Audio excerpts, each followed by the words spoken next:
Welcome to Toyota Time with Timmy the Toolman and Sean.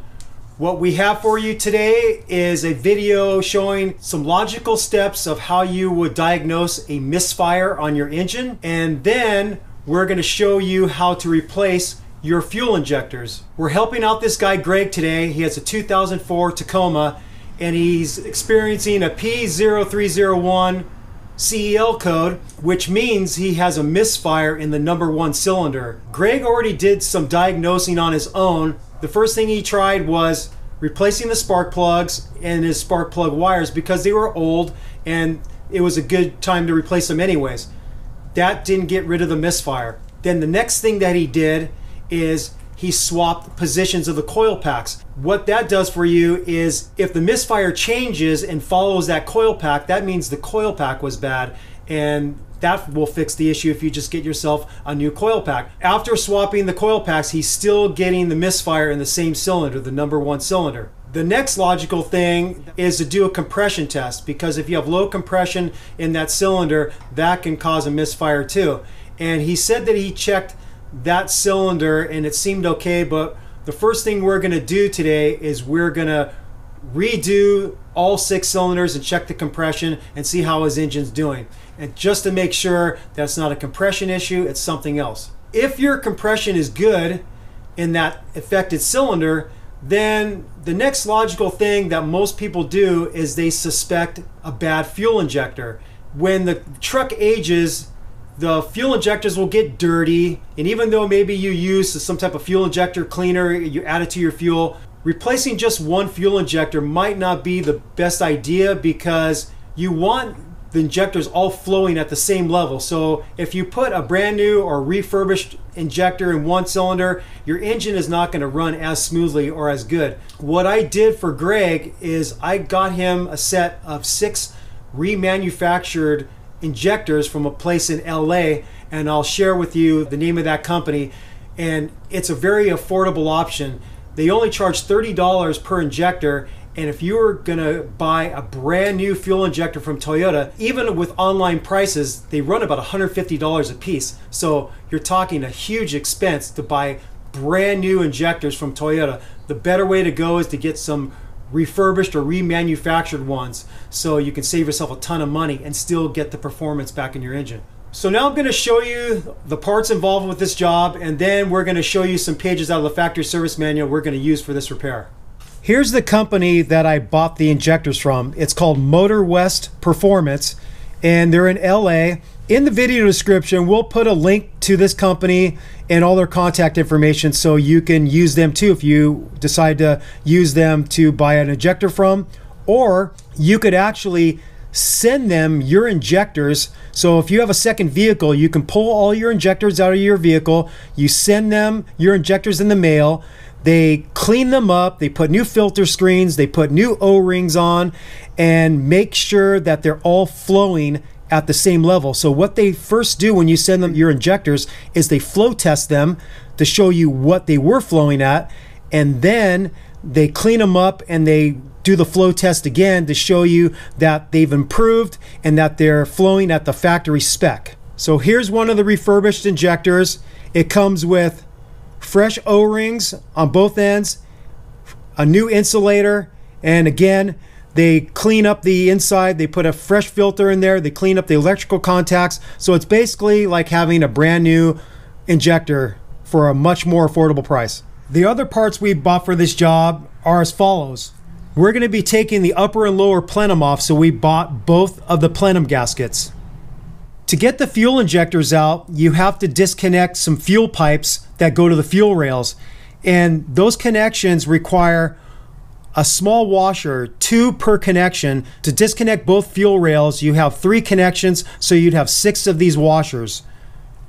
They call them actually gaskets. The next thing I bought for this job is I bought some spare O-rings that go to the fuel injectors. Originally, our plan was just to replace 1 injector, but now we're replacing all 6, so we really don't need these. But say if you wanted to just do 1 injector, as soon as you pull a fuel rail up, 3 injectors come with it, so it's recommended that you don't reuse these. If you're only going to replace one on one side of your engine, with those other injectors, it's good to replace both the upper and lower O-rings, so you need an additional 4 of these O-rings. The last thing that I bought is an O-ring for the fuel pressure regulator. Now, this is something that you don't necessarily have to remove, but I figured since we're already in there, we can change this O-ring so all the O-rings on Greg's fuel system for the fuel injectors are going to be renewed. So I went ahead and bought the O-ring for the fuel pressure regulator. In the factory service manual, the pages we need are in the fuel section. On my 2000 manual, this is SF17. It gives you an overview of all the things you have to remove, the plenums, the air cleaner hose, blah, blah, blah, and to get to the fuel injectors. And then it goes into more detail with the schematic of what the fuel rails look like and the wiring harness you might have to get out of your way. It's SF17 through SF21. It tells you everything you need to know, and it actually covers some things that we're not necessarily going to do because the company we bought the injectors from already flow tested them, but they actually show you with a special service tool from Toyota how you can flow test them.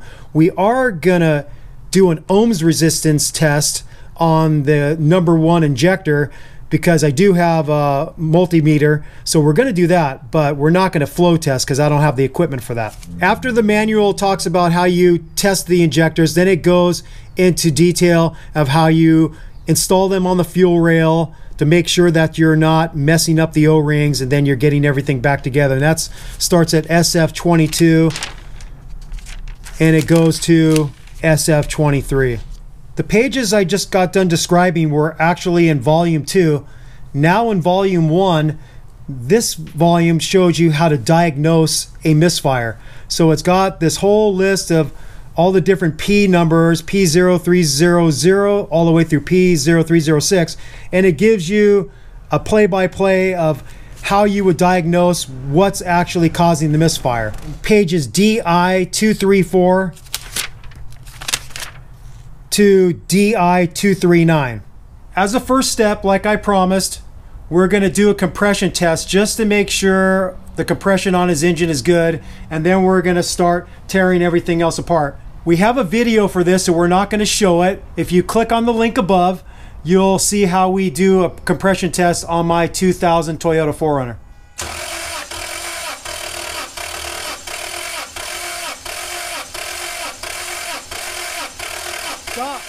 #1 cylinder was 190.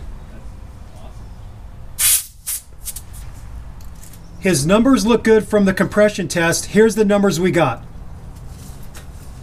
So now we're going to start tearing apart the engine, getting the throttle body off, getting the plenums off, all the associated electrical connections and hose connections we have to disconnect so we can get at the fuel rails so we can get the injectors out.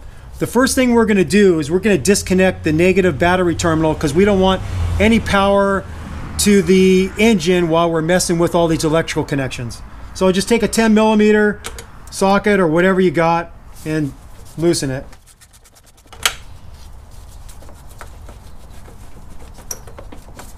All right, no power to the vehicle. We're going to disconnect the throttle cable from the throttle body. With Greg's engine, all he has is a throttle cable.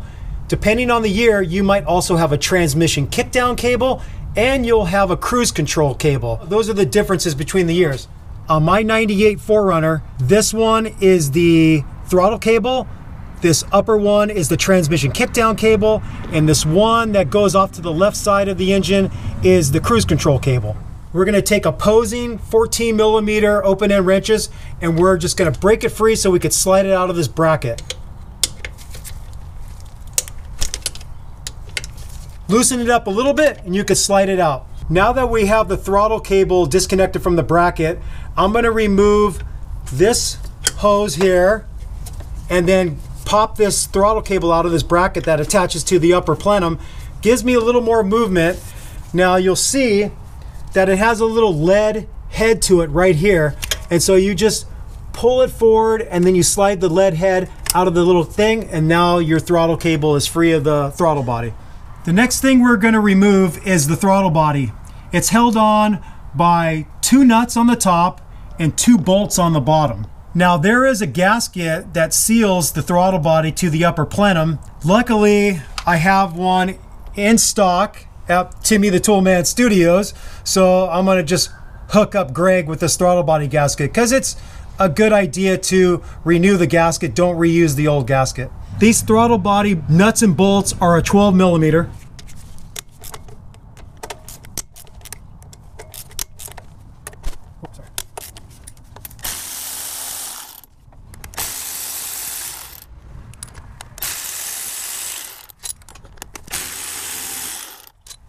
We're thinking that we don't necessarily have to disconnect the electrical connections or the coolant hose connections. We can just peel this off and lay it on top of the passenger side valve cover. Let's see how that works. Worked just fine. So you see that we just left everything connected, and we could just lay this out of our way and then start working on getting the plenums loose. We're gonna start disconnecting some hoses from the upper plenum.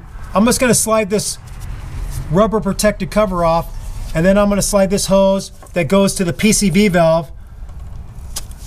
Now that's free. This little hose right here is just in a little keeper. I'm just going to free that.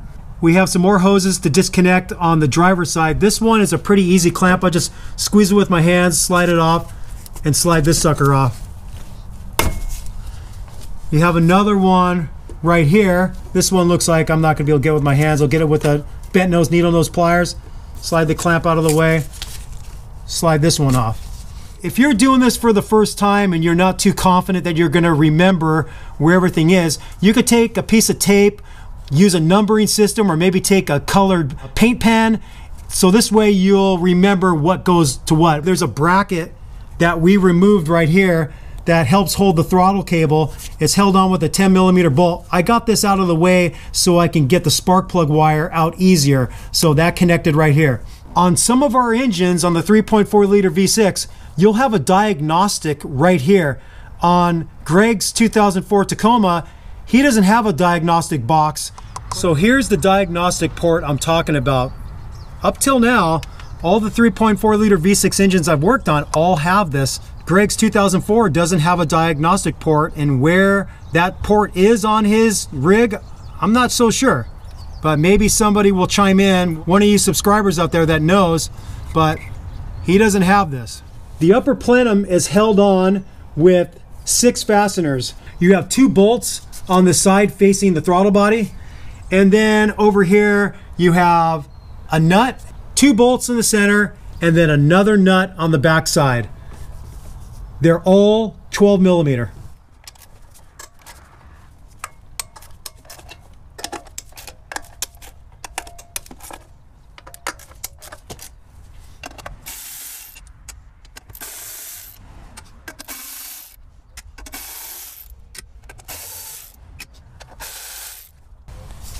This upper plenum should be able to come off now. There we go. When you're working on your engine and you're taking apart multiple things, it's really good to keep track of your fasteners. So this is something that I do. I put it in a Ziploc bag. I either put a Post-it note or I just write right on the bag what they're for. So this way you don't end up with a big pile of fasteners and not know what they go to. Now we're going to work on getting the lower plenum free.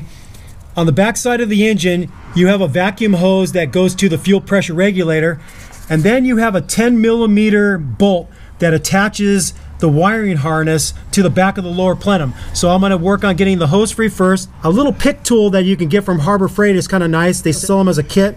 You get in between the metal and the rubber hose, you break it free, and then you can slide it off just like so. I'm going to get this 10 millimeter bolt out so I can free the lower plenum of the wiring harness. One thing to note, especially when you're working in tight quarters and you might not be able to get a firm grip on it, just try not to drop the fastener, because if you drop it back here, who knows where it's going to end up. On your skid plates, maybe on top of the transmission, you're probably going to lose it. Just make sure that you have a good grip on it while you're loosening it. The next thing I'm going to disconnect is this 12 millimeter bolt that holds this lift bracket to the lower plenum. What this is actually a lift point. So if you were going to pull your engine out for whatever reason, this is a lift point.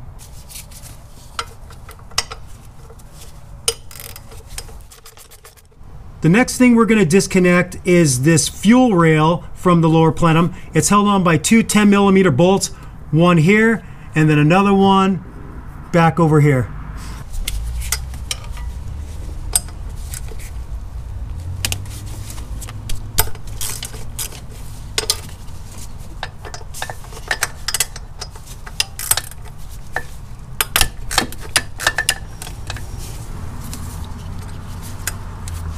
This is another situation where it's kind of tight quarters, so just be careful when you're removing it, you don't drop it and lose it. Now we're going to remove the 5 fasteners that hold the lower plenum to the engine. We have a 12mm nut on the front. We've got a 12mm bolt there, another 12mm bolt there, and then on the back side towards the firewall, it's going to be hard to see, another 12mm nut. And then in the center, there's a long 12mm bolt that goes through the whole thing.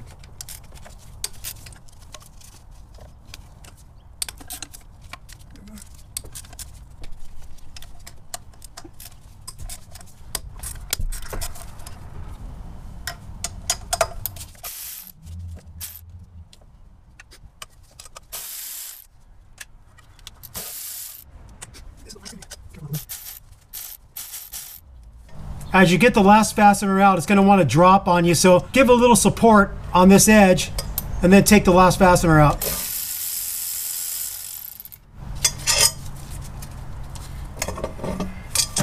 And voila, it's off.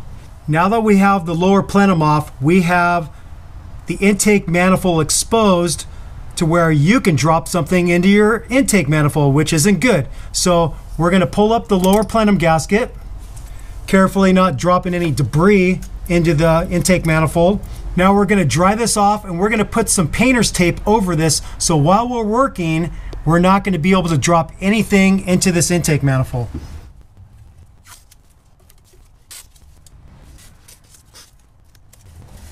All right, so now we have his intake manifold ports closed off with the tape, so if we do drop something on top of here, it's not going to end up in the engine. The next thing we're going to do is we're going to disconnect the electrical plugs to the injectors themselves. So each injector has an electrical connection. It's just a squeeze tab, so you get your finger on there, thumb, and pull up at the same time, and you can free the connector. We're going to do that on all 6. The push tab for the electrical connector to the fuel injector can be hard to get a finger on, so utilizing a flat tip screwdriver, I can push the tab while pulling up with the opposing hand and then free it like so. The next thing we're going to do is we're going to free this wiring harness from the valve covers on each side. On this side, on the driver's side, there's one 10mm bolt here. Over here on the passenger side, there's another two 10mm bolts, one right underneath the throttle body. We laid on top of the passenger side valve cover, and then another one here. So this is common. These tabs are already cracked. I didn't even start pulling them. They're already cracked. When you're moving this wiring harness, be as gentle as possible so you don't crack it into a million pieces. The reason why I want to move it a little bit is for this back fuel rail bolt that I have to disconnect. So I just want to be able to move it a little bit so I can get a box in 17mm on it.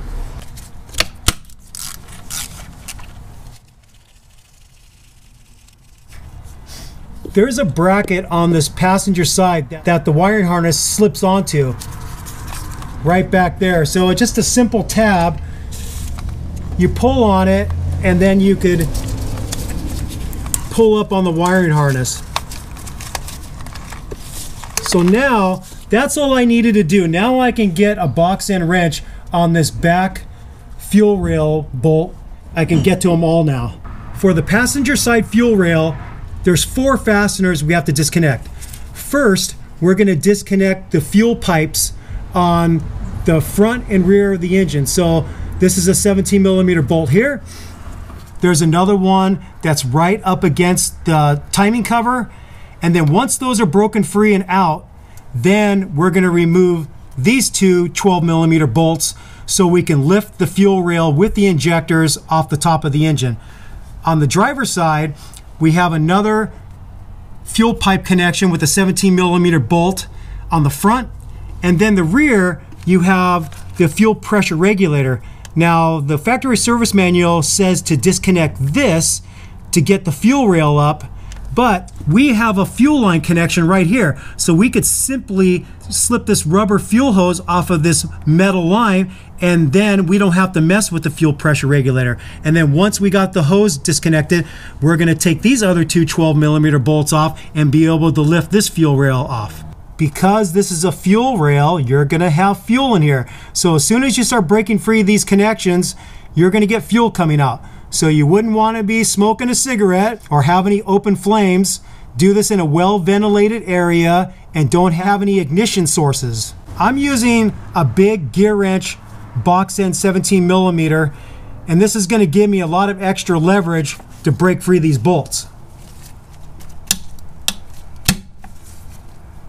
There was a squirt of fuel there. That one's loose. I'll go for this back one over here.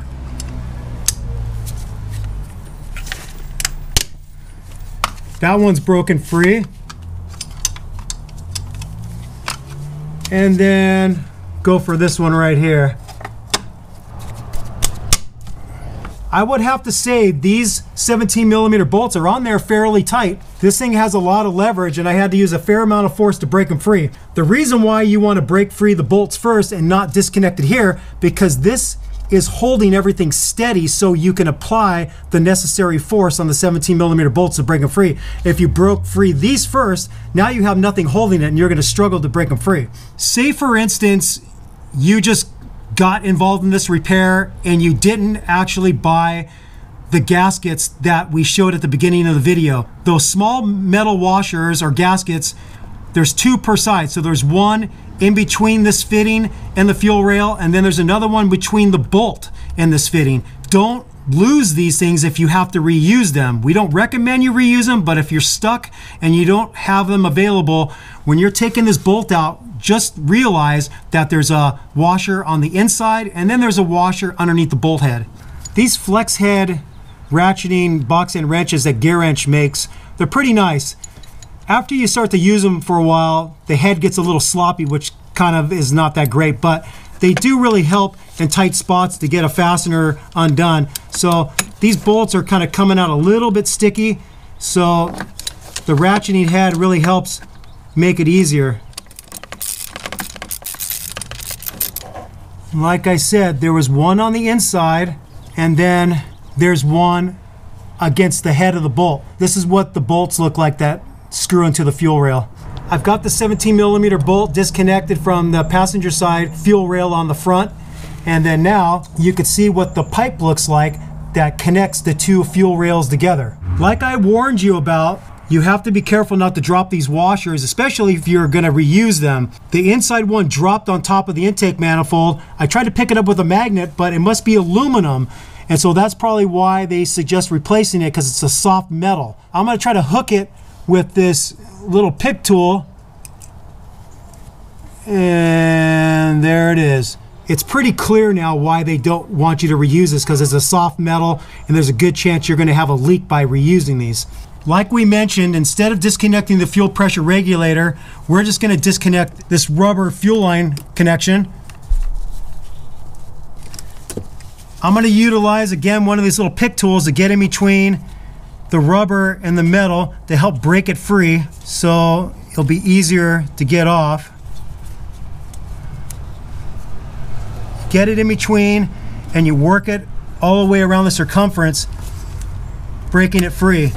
Now I should be able to just pull it off, and then suspect fuel is going to come out. Little fuel's coming out, just a tiny bit. Now that we have the fuel pipes disconnected, this hose connected, we can now disconnect the two 12mm bolts on each side and be able to pull these fuel rails up.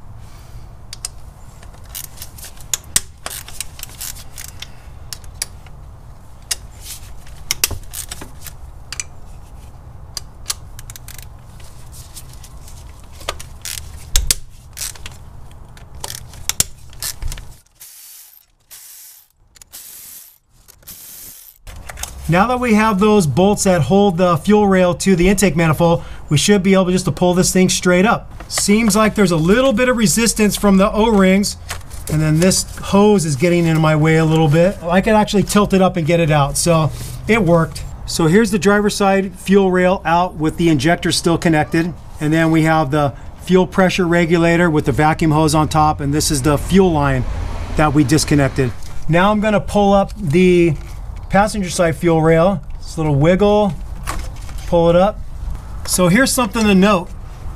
Because we kept the throttle body on and this hose line is connected, it kind of hindered me from being able to pull this bolt all the way out. It doesn't really matter because I was still able to pull the fuel rail out, but just know that if you follow our lead and don't disconnect any of the connections to the throttle body, this rear hose here is going to kind of stop you from pulling the wiring harness back far enough so you can slide this bolt out.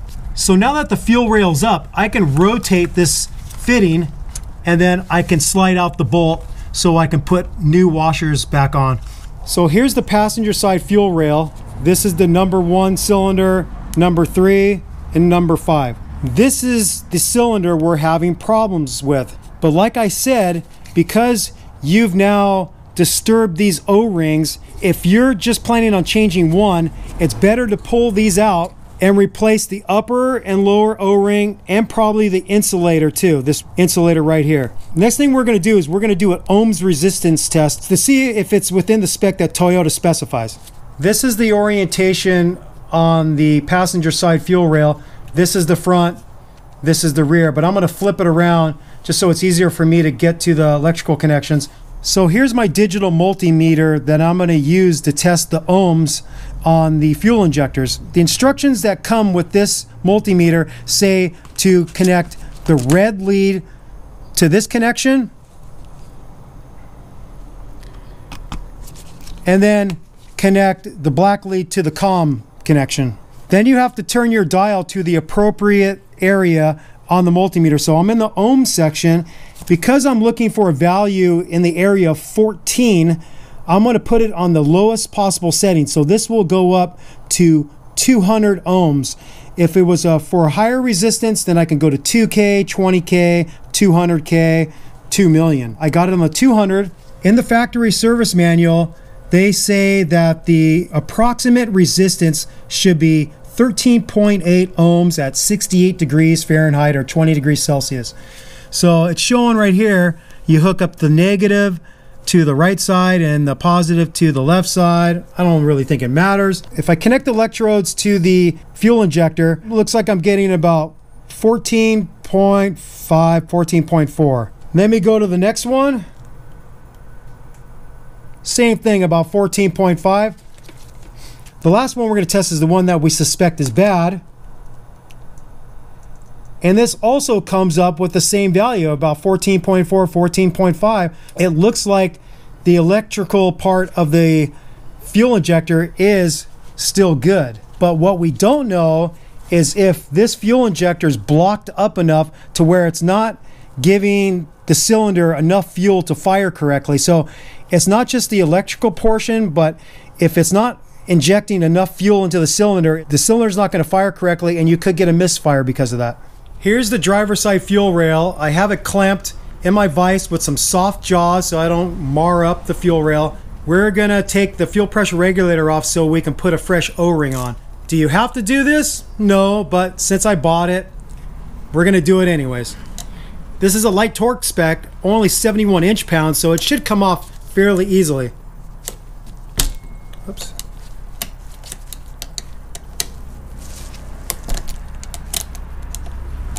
There we go. Maybe a little tighter in the vise. And I'll probably have to twist this a little bit. And there we go. And there's the O-ring that we're going to replace. A tip I saw with getting O-rings off is if you kind of pinch it and push away, you can get a little bit of a lip and then roll it off like so. You could use like maybe a little plastic tool, maybe even a tiny fine tip screwdriver, but you really don't want to mar up this surface to where it's not going to get a good seal with the O-ring. So better to use the pinch method and then just peel it off. The factory service manual says to lubricate the O-rings for the injectors and for the fuel pressure regulator with either a spindle oil or gasoline. I don't know what the spindle oil they're talking about is, but I do have gasoline that I use for my lawnmower. So I just put a little bit in a little dish here. While you were taking your fuel rails apart, you could have captured some of that fuel in the fuel rail into a little container and done the same thing. So I'm just gonna dip this into the gasoline and then I'm gonna slide it over. Like so. Maybe dip my finger in there. And then we're gonna put it back onto the fuel rail. It's a little twisting action. Same thing with the injectors. They say in the instructions, twist it a little bit. If you feel significant resistance, that probably tells you that the O-ring is pinched and you should reset it. If it turns nice and smooth, that's most likely you have it seated correctly and it's gonna have a good seal. We're gonna get our little 10mm bolts reconnected and we're gonna torque these to 71 inch-pounds. I'm gonna tighten these down evenly, a little bit at a time, and then bring it up to the torque spec of 71 inch-pounds. This thing's twisting on me a little bit. Maybe put it down right here.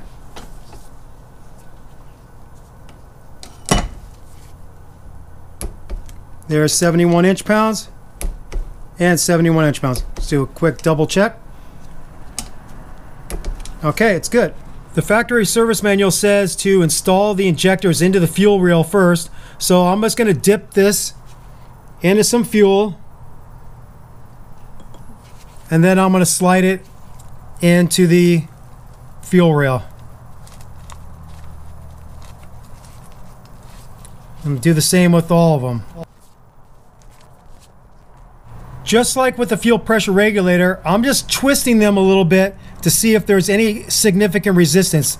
They're all twisting pretty darn good, so that means I most likely don't have the O-rings pinched. So now we're going to get it onto the vehicle.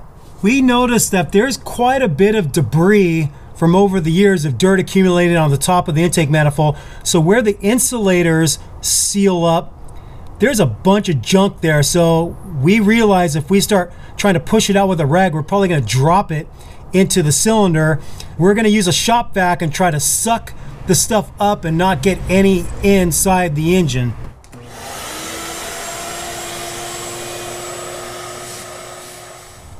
We've got all the injectors on the driver's side attached to the fuel rail. Now we want to lubricate the bottom O-rings. I'm just going to dip them into the fuel here. And then, because we still have the fuel pressure regulator connected with the gas hose, we have to feed that in first. And then one thing we didn't mention is these are just a spacer. You could pull these up, but we just left them in place because there's really no reason to take them off. So they just sit right on top of the intake manifold. And then you got to carefully line these up. Because these have a new O-ring, they're going to fit a little bit tighter, so you have to use a fair amount of pressure pushing downward to get them all seated. It appears they're all seated now, and just like I did with the fuel pressure regulator, I'm giving these a little bit of a twist to see the resistance. It should be sort of firm, but not a ton of force, so I'm able to twist them all fairly easily, letting me know that the O-ring isn't pinched. And then obviously, just like you took it apart, the electrical connections face to the outside towards the fender. Now we're going to get the two bolts in that hold the fuel rail to the intake manifold. The torque spec for these fuel rail bolts is 10 foot-pounds. We're using an inch-pound torque wrench, so that's 120 inch-pounds. Tighten them up a little bit at a time, evenly, back and forth till you get up to the torque spec. Couple turns each time.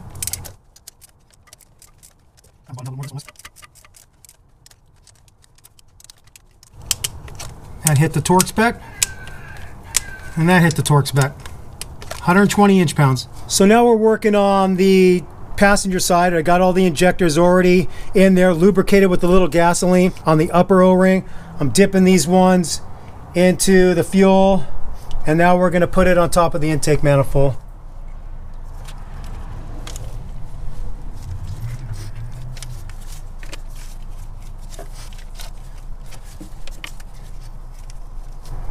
twisting okay.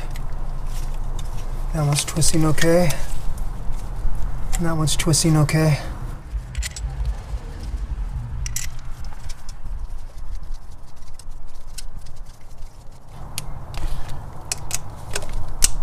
All right, these are also at 120 inch-pounds.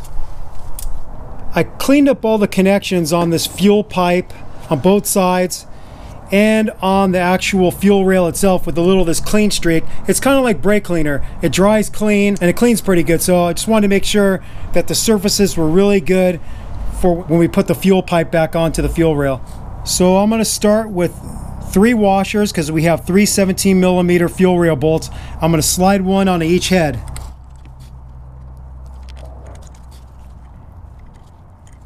With the washer on the head, you're going to slide it in like so, and then you're going to have to get that second washer in between the pipe and the fuel rail. So don't forget that inner washer or you're going to have a big fuel leak and you're going to be doing this all over again.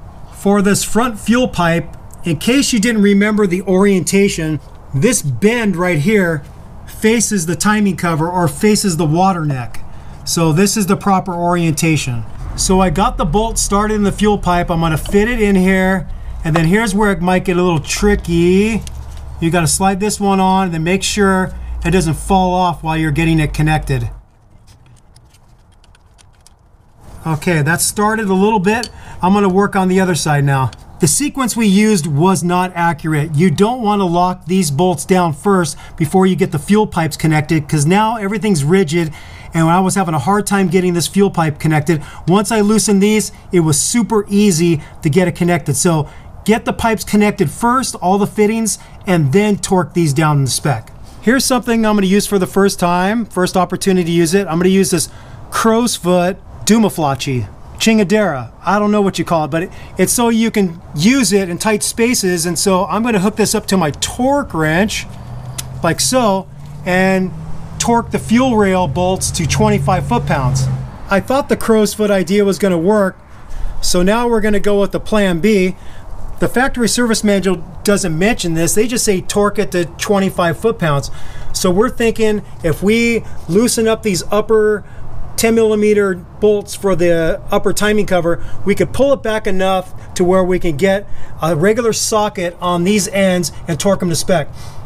For this rear one, we're probably going to have to disconnect this coolant line back here because it's keeping us from pulling the wiring harness back far enough so where we can get a socket on that one too.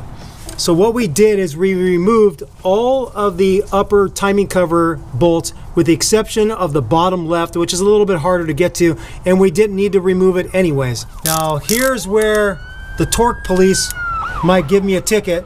If this is as straight as I can get it on the torque wrench, it's going to give me a pretty accurate torque spec. I probably wouldn't want it like this when I'm hitting the torque spec. So I'm resetting the crow's foot every time I'm turning it, resetting it, keeping the orientation straight, thinking that that's going to give us the most accurate torque reading.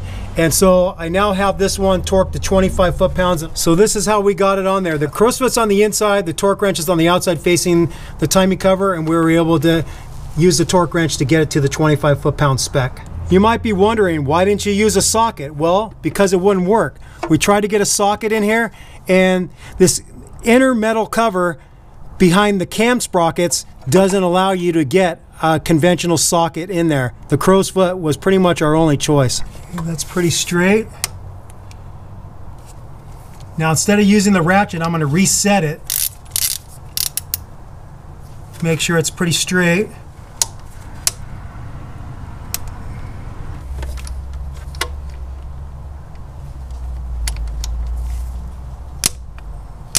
And there it is, 25 foot-pounds. This 25 foot-pound spec seems pretty high. You might start to be like me and start wondering, wow, am I really tightening this thing too tight? But we pretty much believe that those washers are kind of crushing in and mating with the fuel rail and the fuel pipe. That's what the factory service manual specifies, and so we now have these two at 25 foot-pounds, and now we got to get the rear one torqued to 25 foot-pounds. This is the coolant line that's fighting us, so we're going to take this off. Now we can move the wiring harness back far enough so I can get the torque wrench on that one too. I'm using the pick tool to break this free. Now just be aware that this might shoot out a little bit of coolant. A little bit of coolant's coming out.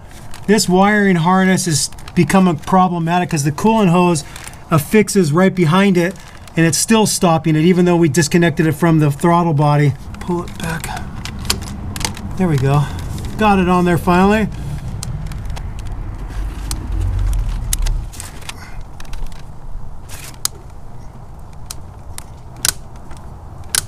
Here we go. Finally got that one. A little harder, but you can get it with this type of setup with a torque wrench and a crow's foot. Now that we don't need to manipulate the wiring harness anymore, we could reattach it to the valve covers. And this one cracked also. They're pretty much all cracked, and you're going to experience most likely the same thing. They're going to be cracked. These other two are cracked on this passenger side, so it is what it is. Don't forget to slide this rear connection. It slides over a metal rod there, and you got to slide that back down and get it in the right spot. There probably is a torque spec for these things, but who really cares? Just cinch it up nice and snug. All it's holding is this plastic wiring harness. Just don't over tighten and strip it. Now we're gonna get all the electrical connectors connected to the injectors.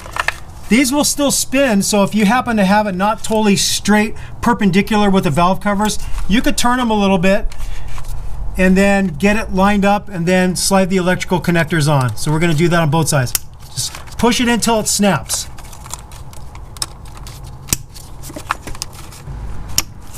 If you followed our lead and loosened all these bolts so you could pull the timing cover out a little bit, just get them back in. The torque spec for this timing cover is 80 inch-pounds.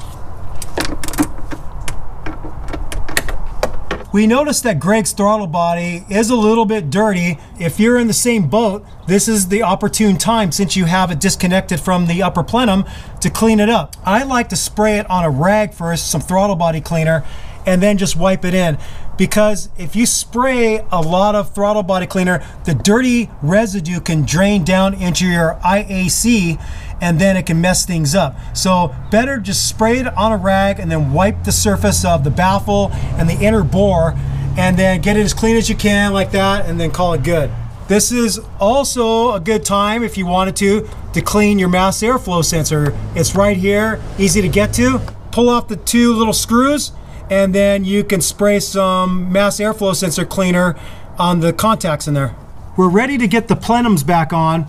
There's a good chance that there might be some debris on top of this painter's tape, so brush it off a little bit and then peel it to where you're not going to drop debris in there. So I'm going to carefully peel it and not drop anything into the intake manifold, like so.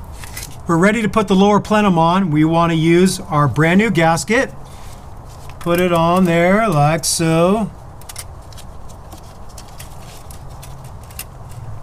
Then we're going to drop the plenum, not literally drop it, but slide it in place here. And then we're going to get our bolts and nuts back on. I'm going to start with the long bolt. Get that lined up.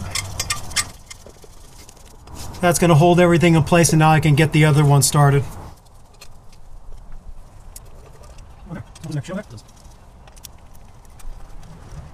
For the nut, these are going to be the ones you really have to be careful. So I slide it onto the socket, keep my finger underneath it, and drop it in place. Seems to work pretty good. The rear one's the harder one. The same thing, get it on the socket first, finger underneath, and set it in place. These are all cinched up. Now we can torque them to spec. We're going to torque the lower plenum bolts and nuts to 13 foot-pounds, or if you're using an inch-pound torque wrench, 156 inch-pounds. I'm just going to cinch them up a little bit evenly first, slowly bringing it up to the spec.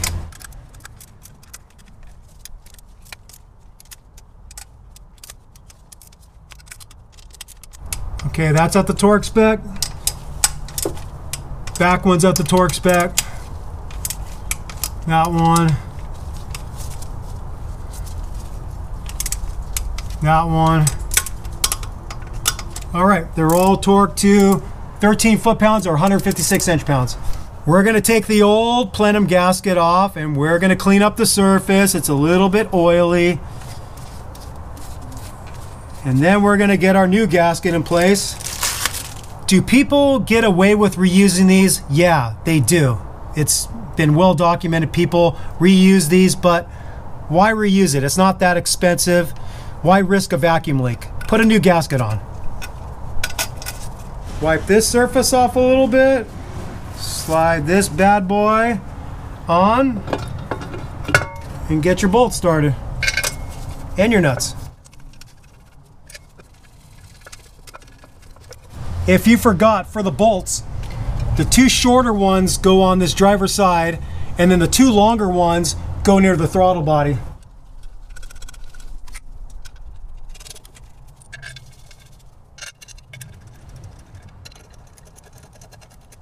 The vacuum hose that goes to the fuel pressure regulator, I should have slipped it on before I put the upper plenum on, because then you kind of hide it and you could easily miss it. Luckily I didn't. It slides on to a little pipe that goes onto the lower plenum. Just slide it in place and that's good. So don't forget that. The upper plenum bolts and nuts are also torqued to 13 foot-pounds or 156 inch-pounds.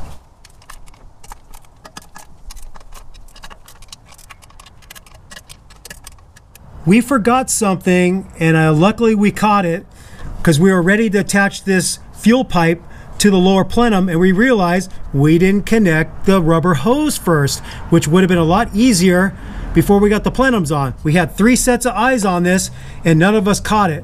This is an example of if you write down the steps of how you took things apart, then you won't forget, but that does add time to the repair because you have to take the time to write these things down. I noticed that the hose is kind of hard to slip on, so I'm going to lubricate it with a little bit of fuel to hopefully get it to slide on easier. So it's going to be hard for you to see because it's back in here, but just slide it on there and put the hose clamp on.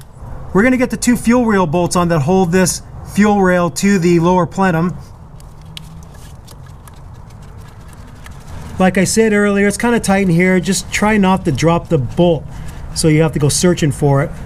I'm sure there is a torque spec for these little bolts that hold the fuel rail on, but it's just a little bolt holding a really lightweight thing. Just snug them up tight and call it good. We're going to reconnect this ground to the lower plenum. What's the torque spec? Well, it's a German value. Good and tight. Good and tight. We're attaching this lift bracket back to the lower plenum. If you're wondering what the torque value for this one is, again, it's a German spec. We're going to get our vacuum hoses back connected. Even if you didn't label them, you could see by the stretch and the contour where they go. So this one obviously goes here, and this upper one goes yonder. This one is a light spring. This one is going to take a little bit of plier action. Bent nose, needle nose. Slide that in place. That one's good. We're going to get this bracket for the throttle cable connected back to the lower plenum. This is the throttle body gasket that was on Greg's truck. What we're seeing is the one we have as a replacement looks different, but actually looks to be more accurate because it's got this little D section, D's, you know, D's. So it actually fits the design of the upper plenum a little bit better. So see the comparison, it's still got that cutout section or blocking that part of it, but it's got this extra appendage that's going to match up better with that surface. I'm going to do a little wipage here. Okay. Put it on. It only goes on one way, so the little appendage is facing downward. Now we can put the throttle body back on. Like so. Get our nuts started. Some of these nuts. And then we'll get the 2 bolts started down below.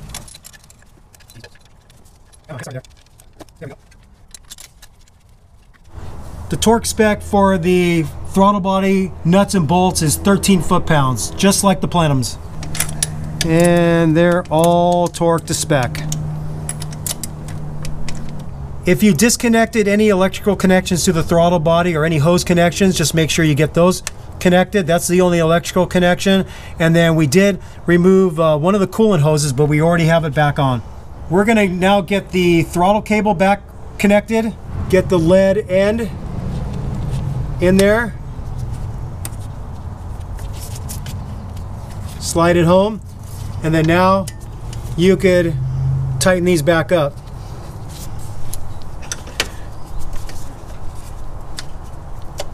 Now it's pretty common. Some people will use this as the time to actually take a little bit of play out of the cable, to where as soon as they put a little pressure on the gas pedal, it's going to start turning this.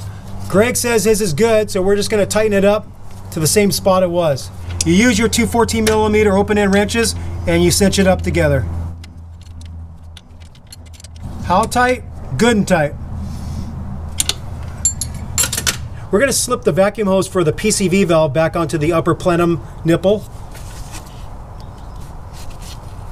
Then we're going to grab this Dumaflachi right here that just goes over the top and slides in place. In one of the bags we noticed that we still had a bolt for the wiring harness. Luckily it's not hard to get to. Remember this little 10mm bolt that attaches the wiring harness to the plenum. We're going to get the air tube back in position.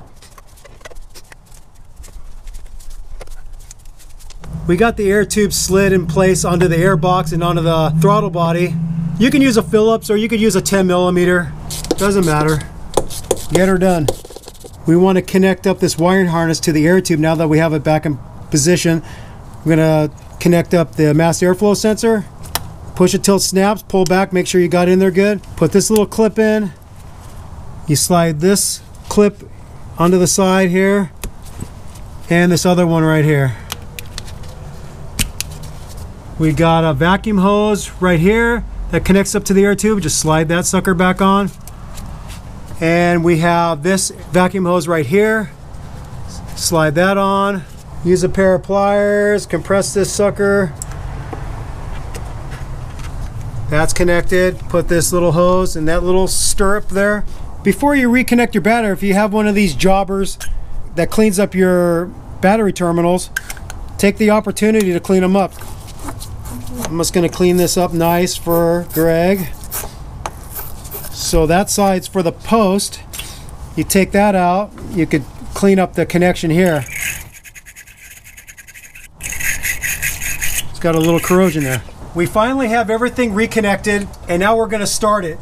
Just know that because the fuel rails are empty of fuel, it's going to take a little bit for the fuel pressure to build up to get the injectors firing right so the engine will start. Don't be alarmed if it doesn't start up right away. Just keep on cranking and it should start up.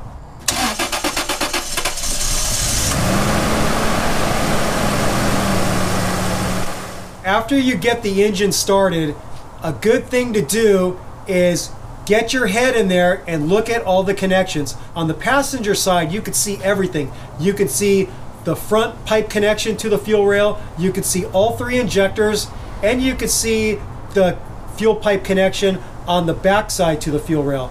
On the driver's side, it's a little harder to see everything. You could see the fuel pipe connection on the front of the motor.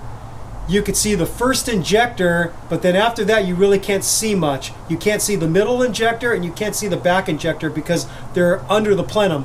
And then it's also a little bit hard to see the fuel pressure regulator, whether or not that is not leaking. But I guess you just got to assume that they're good.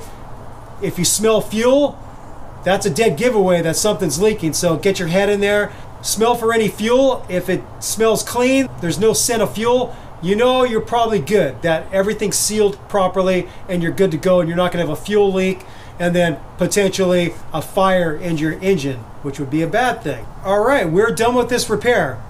We showed you some of the logical steps you can go through to diagnose a misfire on your engine. And then we showed you how to replace the fuel injectors on a Toyota 3.4 liter V6 5VZ-FE engine, which is an engine that they not only put on the third generation 4Runners, but they also put it on first generation Tacomas and early Tundras and T100s. Now we're basically in a waiting game. Greg said that he would clear the code out and then it would pop back up in like 20 to 30 miles. We'll put the result in either a pinned comment or in the video description of what the result was. Did we actually fix the misfire problem, or do we now have to search other possibilities that could be causing that misfire?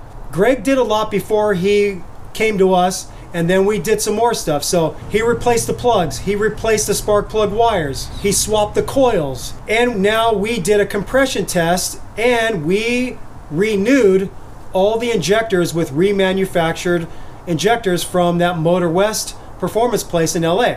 Hopefully, fingers crossed, this fixed his problem, and now his engine's going to be running a lot better, more power, better throttle response, and he's not going to get that annoying CEL code that's going to pop up every 20 miles letting him know that there's still a problem. With all that said, we thank you for watching Toyota Time with Timmy the Toolman and Sean, and special guest Greg. Special guest star. We thank you for watching. Thank you for subscribing. If you have any questions or comments, do that below. Take care. Bye-bye.